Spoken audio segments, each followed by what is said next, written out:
Live from Atlanta, Georgia, it's the Zach Ballinger Show, where we help you find your direction through passion and purpose. My name is Zach Ballinger. I am your host. Excited to have a guest with me today.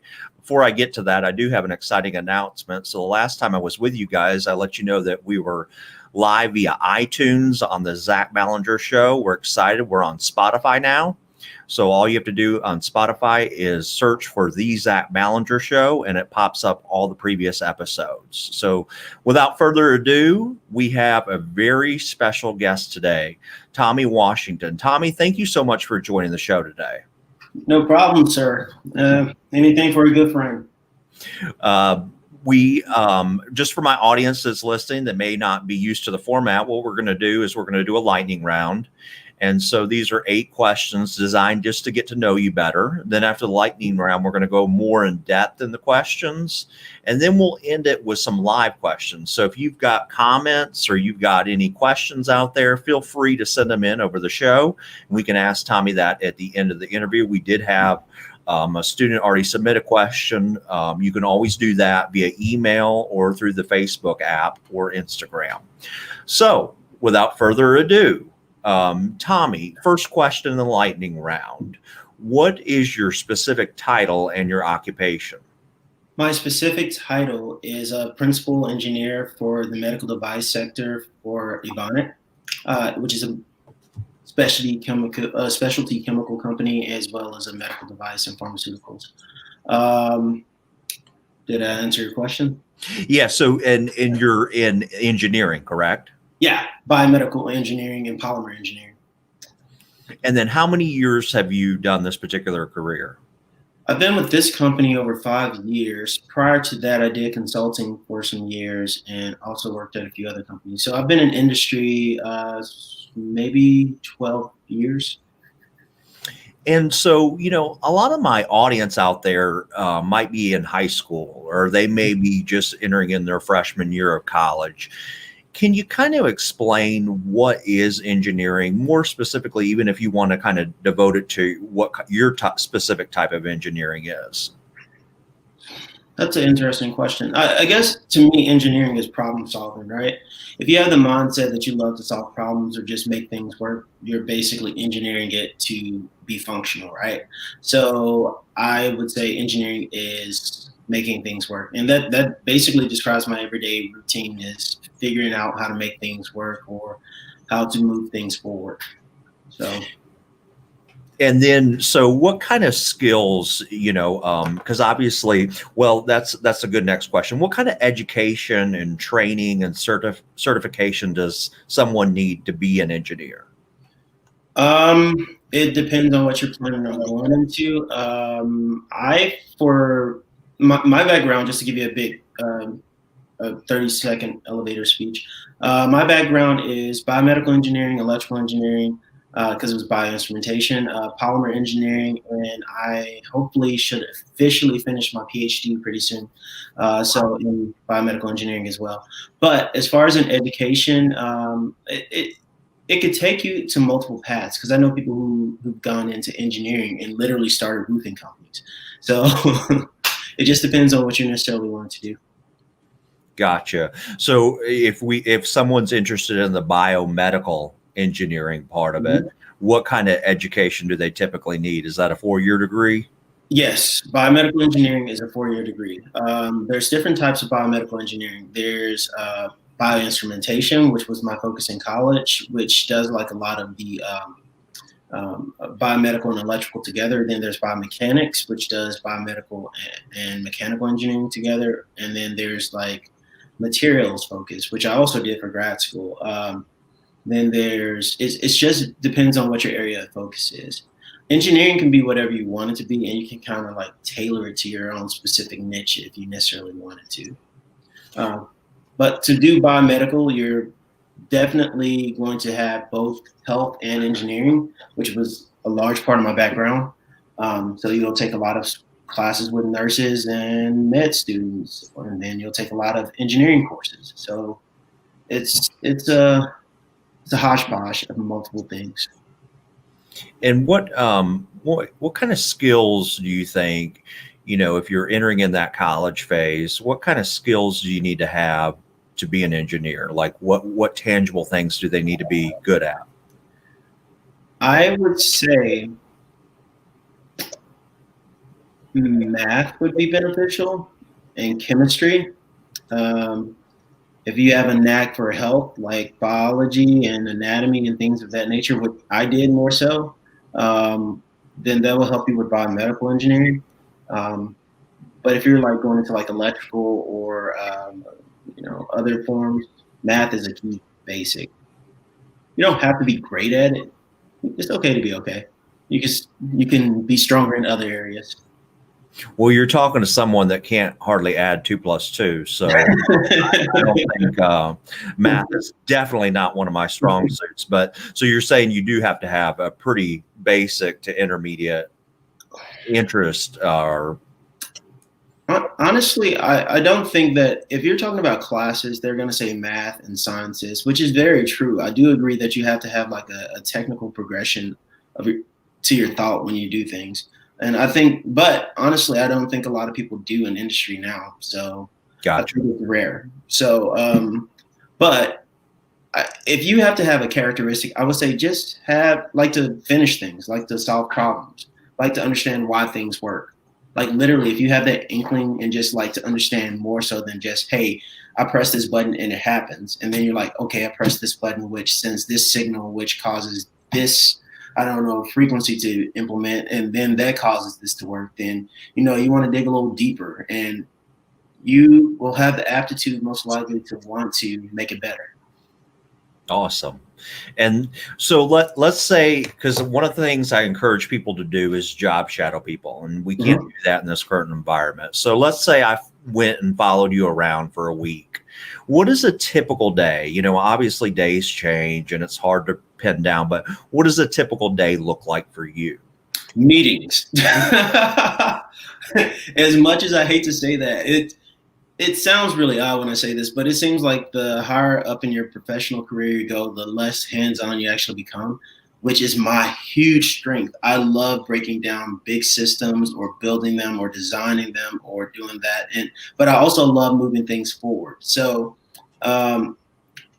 my career path where I'm at now consists of like planning and trying to help other engineers move up and learn, or other individuals. It doesn't have to be just engineers. It could be pharmacists, scientists, a chemist, whatever. It doesn't matter because I kind of work with them all.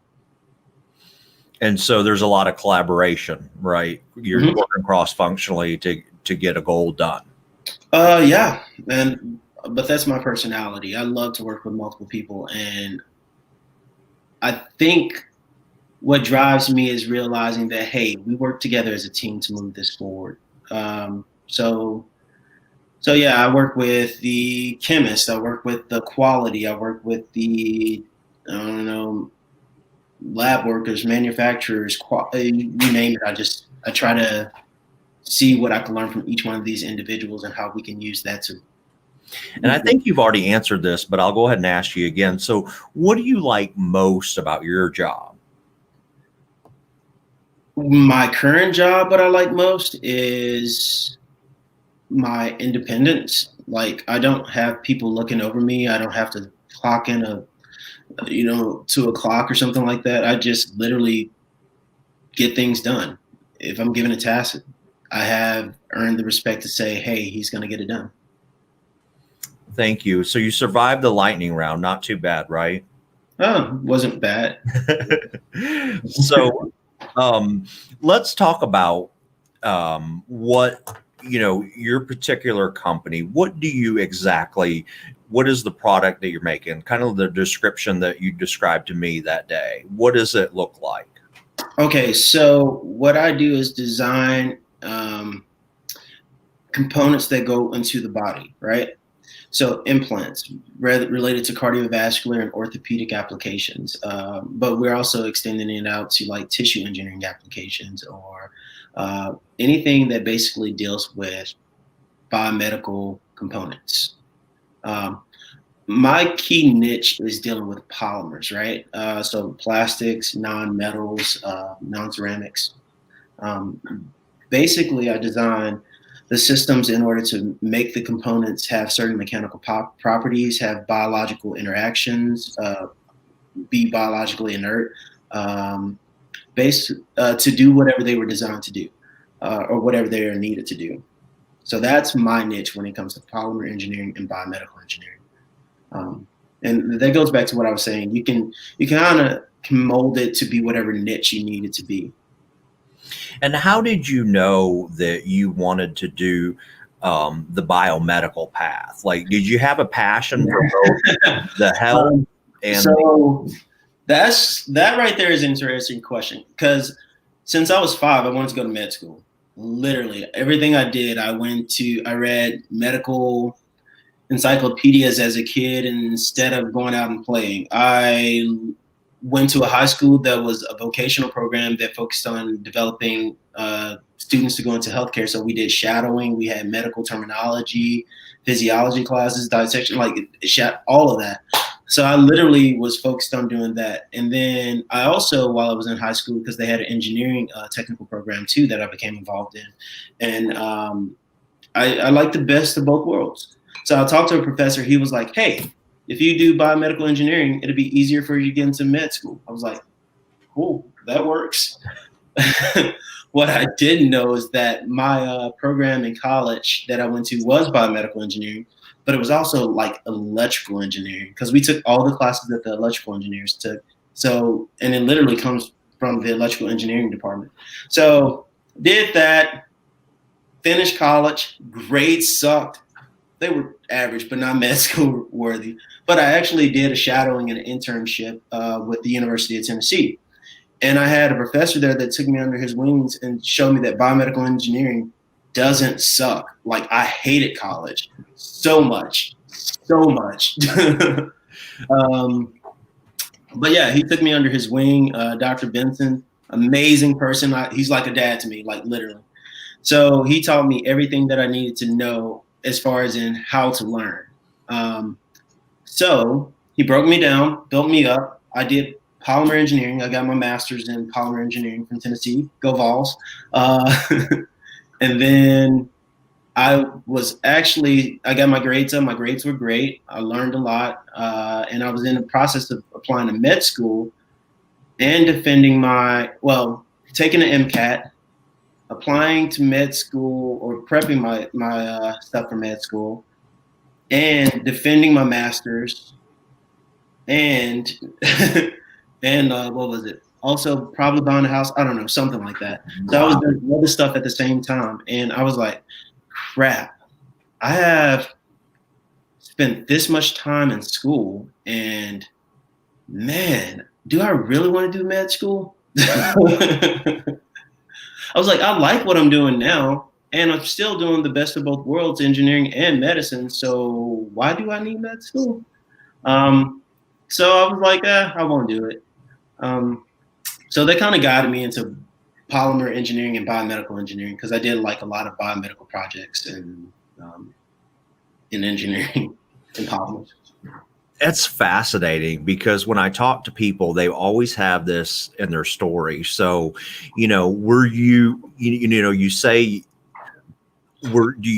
how did you decide then to, like, were you kind of sick of going to school? Did you kind of lose your passion for the medical school route? And you were like, and you started working in this career, and then you had that professor take you under their wings. And then as they mentored you, you kind of found what you were good at, right? Yeah. I mean, he showed me that, hey, I'm a problem solver. I can fix anything. I can make it work.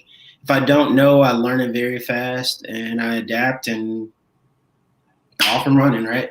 So I will say that, like, I after that many years of school, so I worked 2 jobs in college while basically being a double major. And wow. Then I went to grad school, and I worked on my master's for like 2 years and 2.5 whatnot. And then I finished that. Then I immediately went to working on my PhD at UT for like another 2 years. And I was like, God, is this what I want? Do I really want to like go and do a PhD? What type of job would they give me? Because I had zero clue. I was like, I want something that will allow me to be hands-on and all. So I went out into industry. I hated my first job, but I did it. And then it's one thing I would say that I would love for people to know is that usually most people don't like their first job. A lot of people don't. And honestly, I don't think that you should uh, don't make the same mistake that I started to make, which is basically judge a whole industry based off of one exposure. That's like me judging biomedical engineering based off of my college experience at my college versus my grad school experience, which I love. So yeah. Yeah, it's such great advice because we go into a career, and I was the same way. I went into my first job and I hated it. I mean, I loathed it. But there's an old saying: you cut your teeth, and sometimes, even if you're in a job you hate, as long as you have a plan to get out of it, that's what I try to help people with. And so I think you make a great point. I even tell people, like, with entry level jobs, it's okay to start here, but have an end in mind. And so thank you for hitting on that. Another thing that I love about your story is I had a roommate who did biomedical engineering as well. But he first wanted to go to med school. So it seems like, and I don't know, just from his story and your story, that there's almost this medical school in the mind, the healthcare first. And then when you get introduced to engineering, then it becomes, oh, wow, I can serve people in a different way. Was that kind of like it for you? Yeah, no, it was definitely the case. I'm still dealing with the health stuff. I used to still go into surgeries and try to make the components work, or even go deeper than whatever the surgeon is doing. Like, med school would be awesome, don't get me wrong, but it's a ton of more studying. 4 more years of basic med school, 2 years of residency. Then I was hoping, probably with my background, I probably would have focused in orthopedic or cardiovascular, which would have been like another 6+ years. So you're looking at 12 more years after grad school. So like 4 years of grad school, 4 years of college plus 2 years for my master's, plus another 2-3 years for PhD. And I'm like, crap, I got to do another 12 years. And and I know everybody's like, oh, you're gonna make a ton of money. And don't get me wrong, doctors do make money. They make very, very good money, but they also end up with like $200,000-$300,000 of debt, right? Unless the family is paying for it or whatever. Which, yeah, my family's poor. So so it was basically one of those things where it was like, I go into engineering. Engineers make great money. Like, I'm at a point in my career where I would make just as much as if I would have went to med school, which I was like, holy crap, I guess that does exist, So Good for you. Good for you. Yeah. And so let's unpack that. So, we've known each other a while, and one of the things I've always respected about you is your work ethic. So what motivated you to continue to do this education? Because let's be honest, I stopped at my 4-year degree, and I don't have any desire to go back and get a master's or a PhD. Or what was your driving factor to keep moving up? You finished your bachelor's. Why do a master's? Why do a PhD? I did my master's initially to get my grades up and to figure out what I wanted to do, if I would like it. Because I actually did an internship with the program before I actually went to grad school with it. And then they were like, you're coming to grad school here, right? I was like, eh. And I was like, yeah, I like this. So I guess it goes back to what you were saying about the shadowing experience or getting the exposure, which I think is key to a lot of people knowing what's out there.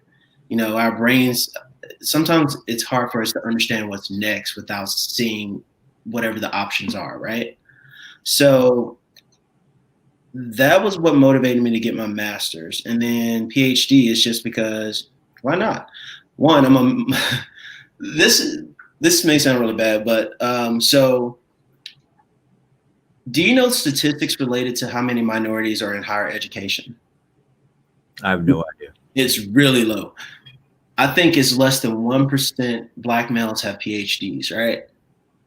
Less than. It's probably like 0.5%. It's like ridiculously low. So I want to be that person that serves as inspiration that you can do whatever you want, right? I've had people tell me I can't do something, or I've had people literally put me down because of where I'm from. And I